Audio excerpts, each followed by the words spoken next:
Olá, meu nome é Aldo Lucion, sou professor do Departamento de Fisiologia do Instituto de Ciências Básicas da Saúde da Universidade Federal do Rio Grande do Sul.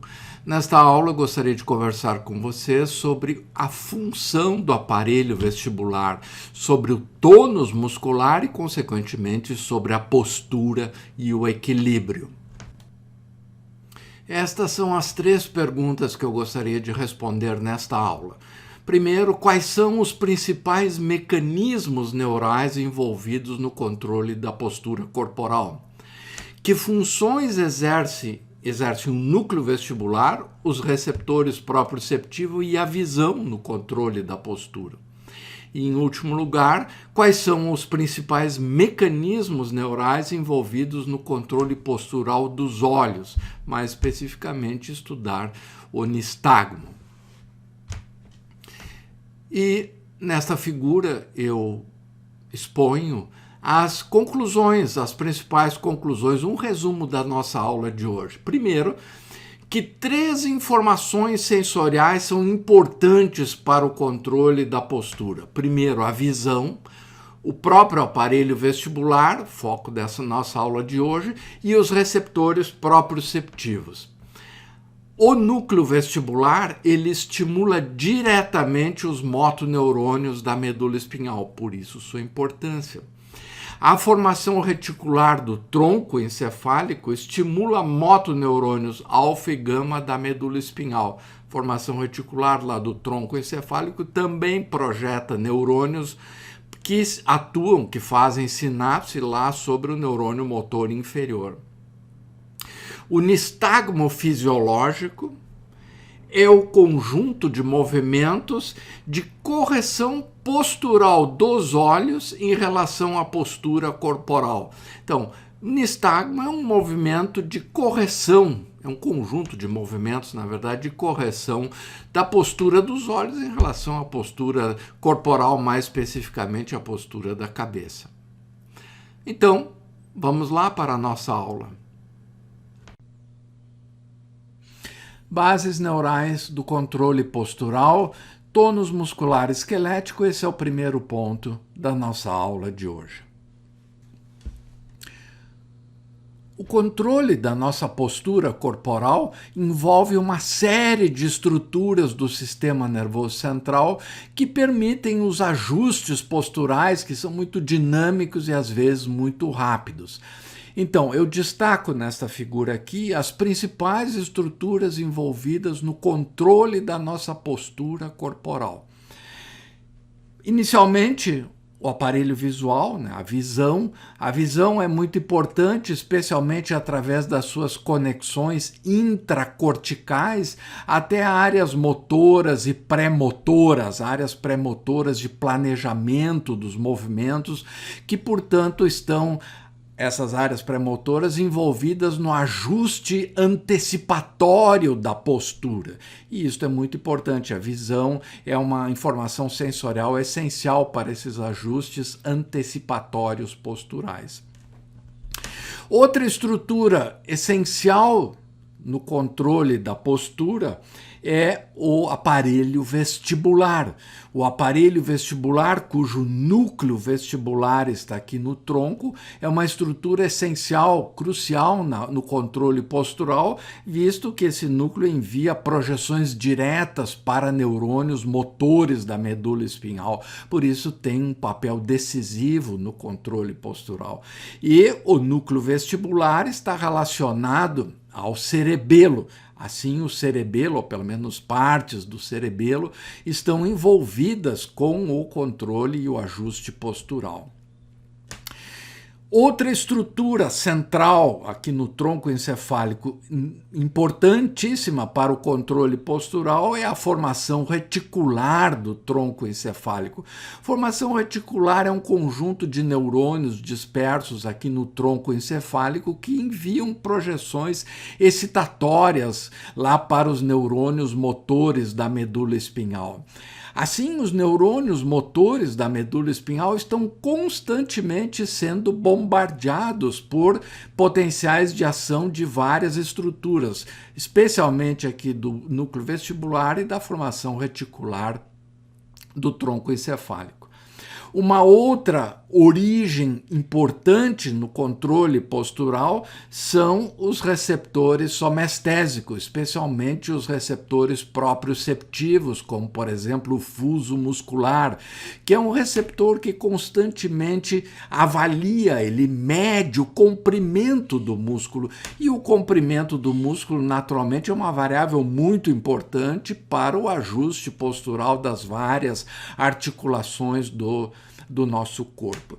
Então, todas essas estruturas funcionam de forma organizada e concatenada para o ajuste postural, para o controle da postura do nosso corpo. Aparelho vestibular e tônus muscular, controle postural do corpo e dos olhos. Esta figura aqui me parece importante destacar que sejam destacados aqui três mecanismos, três elementos importantes. O que nós estamos vendo aqui? Nós estamos vendo aqui o aparelho vestibular com a sua via nervosa aferente, lá um ramo do nervo vestibular, que faz sinapse com neurônios localizados aqui no núcleo vestibular. O núcleo vestibular, por sua vez, tem neurônios, corpos celulares de neurônios, que se projetam para neurônios motores da medula espinhal. E essa projeção do núcleo vestibular é excitatória sobre neurônios motores envolvidos com os músculos extensores. Por outro lado, essas vias descendentes do núcleo vestibular fazem sinapse excitatória com interneurônios, que por sua vez são inibitórios de motoneurônios relacionados a músculos flexores. Desta forma, o núcleo vestibular atua diretamente sobre neurônios motores da medula espinhal, excitando aqueles relacionados a músculos extensores e inibindo aqueles relacionados a músculos flexores. Portanto, ativa músculos decisivamente envolvidos com a postura, que são os músculos extensores.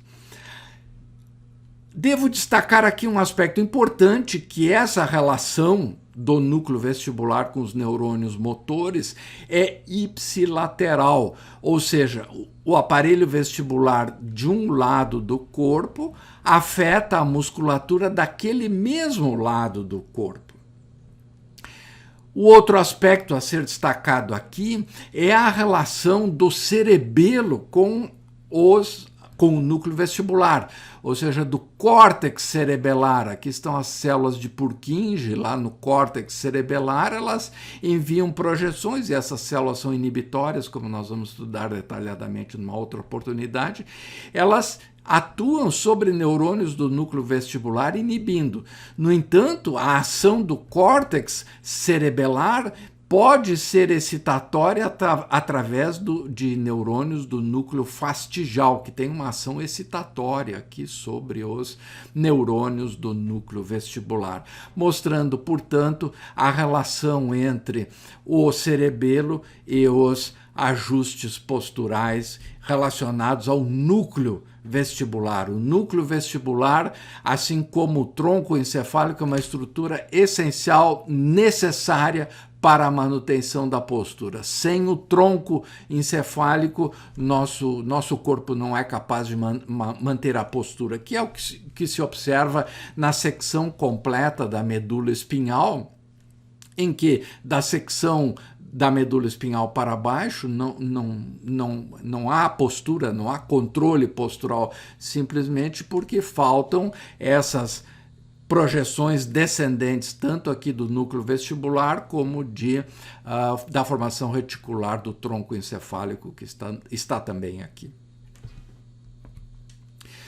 As projeções do núcleo vestibular e também da formação reticular do tronco encefálico, elas se projetam especialmente para neurônios motores medulares que situam-se na porção medial aqui da medula. Então, essas vias descendentes vestíbulo espinhal e pontino retículo espinhal, elas têm essa localização e elas atuam sobre neurônios motores que se localizam aqui no corno ventral, no corno anterior da medula espinhal, localizados mais medialmente, que são os músculos extensores, essencialmente posturais. Já os músculos das extremidades, os músculos distais, por exemplo, dos olhos, da fala, assim por diante, são controlados por neurônios motores inferiores localizados aqui mais lateralmente, e eles estão preponderantemente sob a ação de feixes descendentes corticais, por exemplo, do córtex cerebral, do núcleo rubro, lá também do tronco encefálico. Então, os neurônios motores relacionados a movimentos finos e distais, basicamente músculos flexores, estão mais lateralmente, enquanto mais medialmente nós temos a ação desses feixes retículo espinhal e também vestíbulo espinhal. Aqui eu quero destacar um outro aspecto essencial no controle postural e do tônus muscular, que é o seguinte: as vias descendentes da formação reticular do tronco encefálico e também do núcleo vestibular, elas atuam sobre os motoneurônios alfa, lá na medula espinhal, e também sobre os motoneurônios gama na medula espinhal. Então, não é apenas, como se poderia imaginar, aquelas fibras descendentes lá do tronco encefálico de ajuste postural, elas não atuam apenas sobre o motoneurônio alfa, que vai inervar aqui o músculo e promover a contração muscular lá dos músculos extensores. Aquelas vias descendentes posturais também atuam sobre o motoneurônio gama, e aqui eu faço uma breve revisão de um tema que nós já analisamos. O motoneurônio gama é um neurônio motor que inerva as fibras musculares intrafusais.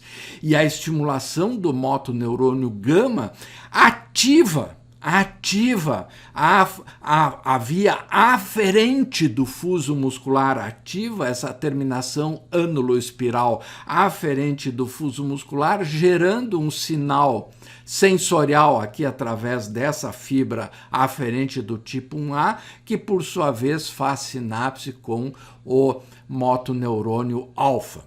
Portanto, o tônus muscular pode ser alterado pela ação do motoneurônio gama. Não pela contração unicamente das fibras musculares intrafusais, que são em pequeno número e são fibras muito finas, mas pela ação reflexa, ou seja, pela excitação que ocorre aqui na terminação sensorial da fibra 1A, pela estimulação sensorial da fibra sensorial lá do fuso muscular, nós temos um sinal que estimula aqui o motoneurônio alfa, e é o motoneurônio alfa que controla todo o músculo. Toda a contração das fibras extrafusais, ou seja, do músculo como um todo. Portanto, nós podemos ter alterações de tônus muscular, hipertonias, por exemplo, que são dependentes da estimulação do motoneurônio gama. Outras são dependentes em maior grau da ativação direta do motoneurônio alfa. Mas destaco que para o motoneurônio gama aumentar o tônus muscular, por exemplo, ele necessita dessa via do reflexo miotático ou de estiramento. Aparelho vestibular e equilíbrio, ajustes do tônus muscular, como se dá o papel do aparelho vestibular em ajustes do tônus muscular. Esta figura aqui mostra uma situação corriqueira na nossa vida. O que nós temos aqui, deixa eu pegar o apontador, O que nós temos aqui é um canal semicircular com a sua ampola, essa dilatação. Aqui nós temos a cúpula gelatinosa no interior da qual estão os cílios das células ciliadas que estão aqui. O que está ocorrendo aqui é um movimento rotatório do nosso corpo. O nosso corpo, mais especificamente a cabeça, está girando neste sentido, aqui no sentido anti-horário. Por inércia, a endolinfa que está aqui dentro deste canal semicircular, ela fica parada, portanto ela faz um movimento rotatório em sentido contrário ao movimento de rotação da cabeça e, portanto, flete, portanto, muda de posição os cílios das células ciliadas, desencadeando uma atividade elétrica, desencadeando uma despolarização destas células ciliadas pela mudança de posição dos cílios das células ciliadas, que é o estímulo básico para excitar uma célula ciliada aqui do aparelho vestibular, a mudança de ângulo ali dos seus cílios. Então, o corpo começa a girar num sentido, a endolinfa gira em sentido contrário, estimula o aparelho vestibular e nós temos um sinal sensorial pelo nervo vestibular que está aqui e esse sinal é levado lá ao aparelho vestibular e outras partes do nosso sistema nervoso central. Se num determinado momento, nessa situação B, em que a velocidade for constante, ou seja, em que a aceleração angular for zero, não há aceleração, nós teremos um movimento do corpo, naquele mesmo sentido, e neste caso, em que não há aceleração angular, a endolinfa tem o mesmo movimento do próprio corpo. Nesta situação, o corpo gira num sentido, a endolinfa no mesmo, não há deflexão, não há alteração de ângulo aqui dos cílios da célula ciliada. Portanto, não há geração de sinal, não há despolarização dessa célula ciliada, simplesmente porque a endolinfa não mais flete não mais movimenta aqueles cílios, porque a velocidade em ambos os sentidos do corpo é a mesma e é no mesmo sentido, ambos giram no mesmo sentido. Então, neste caso, não há sinal, não há estimulação.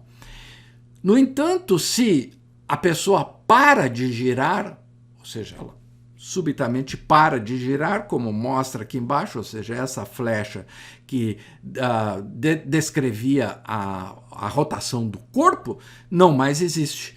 Nessa, o corpo parou. No entanto, a endolinfa continua girando. A endolinfa continua girando por inércia. Por inércia, ela continua girando. Portanto, ela novamente gerará um sinal elétrico nas células ciliadas aqui do aparelho vestibular, simplesmente porque ela mudará o ângulo dos cílios das células ciliadas. Se naquele caso inicial lá nós tínhamos uma despolarização, aqui o sentido contrário do movimento dos cílios, o sentido contrário é de hiperpolarização, mas de qualquer forma, o que há neste caso em que o corpo para de girar é uma estimulação, ou seja, uma redução do número de potenciais de ação por esta fibra aferente do nervo vestibular. De qualquer forma, há um sinal nervoso para o sistema nervoso central, e este sinal nervoso para o sistema central, ele é incongruente, ele é inadequado para a situação corporal, para o equilíbrio corporal. Por quê? Porque para nós girarmos, fazermos esse movimento rotatório, é necessário a contração de uma série de músculos que mantém a postura do corpo nessa situação em que ele está girando, que é muito dinâmica e se altera a cada momento. Uma série de músculos são contraídos nessa situação músculos corporais, para manter a postura. Quando o corpo para, outros músculos devem se contrair, porque a pessoa está parada, agora ela não está mais girando. Mas o que o aparelho vestibular nessa situação informa é ele dá um sinal, ele dá uma informação inadequada para o sistema nervoso central. E ele informa que há um movimento rotatório, na verdade, em sentido contrário ao que havia antes. É uma informação do aparelho vestibular inadequada e que muitas vezes, é isso que justifica porque muitas vezes a pessoa, depois de fazer muitas vezes um movimento rotatório, se ela para subitamente, ela pode cair, porque o corpo está utilizando músculos naquele momento que não são mais adequados para a nova situação que é a postura estática. Então, o que ocorre nessa situação aqui? Aí, o que o sistema nervoso central faz para os ajustes posturais é se valer de informações de outros receptores, por exemplo, lá da visão.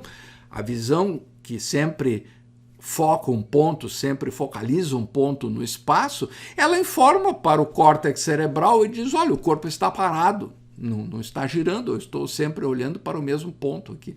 Então, essa informação é que predomina no ajuste postural, pode predominar, né, no ajuste postural, mantendo a postura, mesmo que a informação do aparelho vestibular, aqui do labirinto, seja imprópria, inadequada para essa nova situação.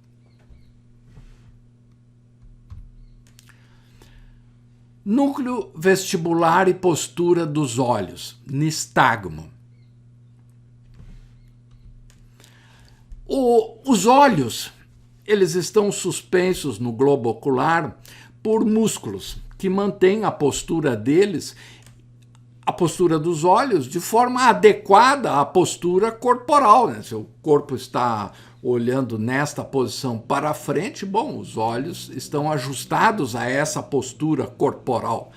Estes músculos que mantêm a postura dos olhos, eles recebem a influência do núcleo vestibular, ou seja, o núcleo vestibular é capaz de controlar de forma importante os músculos corporais envolvidos na postura corporal, mas também o núcleo vestibular está envolvido com a postura dos olhos.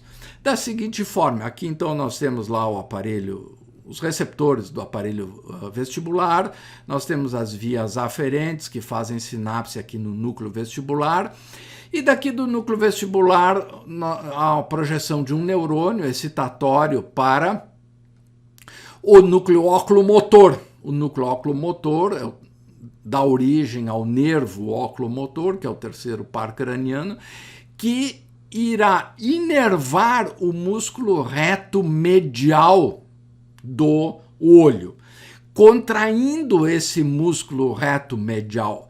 Então, se a cabeça gira para o lado esquerdo, como mostra aqui na figura, a endolinfa nos canais semicirculares, no início do movimento, ela gira em sentido contrário. E isso desencadeia essa atividade desses neurônios, desses núcleos, tanto do vestibular como oculomotor, de tal maneira que nós temos a contração desse músculo reto medial que mantém fixa a postura dos olhos num determinado ponto. Então a cabeça gira para o lado esquerdo, mas os olhos ficam fixos no ponto original em que eles estavam. E os olhos eles sempre fazem isso. Os olhos sempre fixam, sempre focalizam um ponto no espaço. Então o corpo gira para a esquerda, estimula os canais semicirculares lá do aparelho vestibular, gera um sinal que vai ao núcleo vestibular, esse sinal vai ao núcleo oculomotor, contrai o músculo reto medial do olho esquerdo, mantendo o olho esquerdo num certo ponto do espaço em que ele já estava, e contrai o músculo reto lateral do olho direito, também mantendo a postura do olho direito naquele mesmo ponto inicial.